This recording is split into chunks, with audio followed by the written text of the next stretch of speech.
Well, Zuma's resignation as president was not the only major news coming out of South Africa this past week. Police also raided the home of the wealthy Gupta family. They have close links to Zuma and have been accused of using those links to enrich themselves. CGTN's Angelo Coppola sat down with a forensic investigator for more details on how Gupta and Zuma are allegedly linked. Take a look. Paul, would you consider this the beginning of the end of the Gupta empire as we've seen it and know it? It should have been over 2 years ago or 3 years ago. But because they captured all the organs of state, including the National Prosecuting Authority, the police and the Hawks, they've been able to get away with it for a very long time. And I think what's happened is civil society has stepped up. You know, we've been working very closely with the Helen Suzman Foundation and others, and people like Helen Suzman Foundation, they've stepped up to the plate and they've brought civil applications, and we've pretty much reversed the trend. Based on the raid on that compound of theirs in Saxonwold, it does appear that the law is starting to catch up with them. What's your view? What I'm going to say is that I expect there should be arrest warrants for all of them, including Duduzane Zuma, and I expect within the next few weeks that we'll see an arrest warrant being issued for Jacob Zuma. And I think what will happen now in South Africa, first we have to clean up the criminal justice system.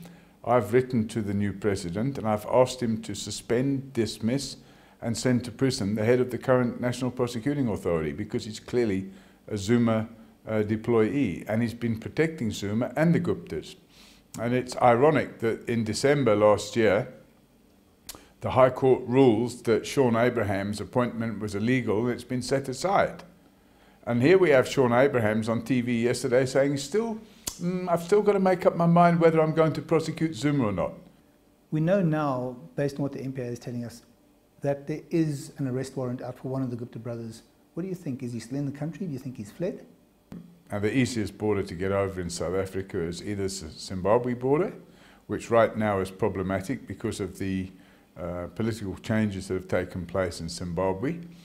The border with Mozambique is almost impossible to skip over, which leaves us with the Botswana border or the Namibian border. The Namibian border is also very hard. You've got the Orange River, and we are sort of in the midst of our rain season, so that's not going to be terribly easy. The Orange River is quite a violent river. And then we have, of course, the Limpopo River, which is the river between ourselves and Botswana. And if I'm trying to, and I always put myself in the shoes of these people, if I'm looking for a way out, the Botswana route would be the easiest way out. But there's no evidence yet that he's left the country. He may well have done, but there's no evidence.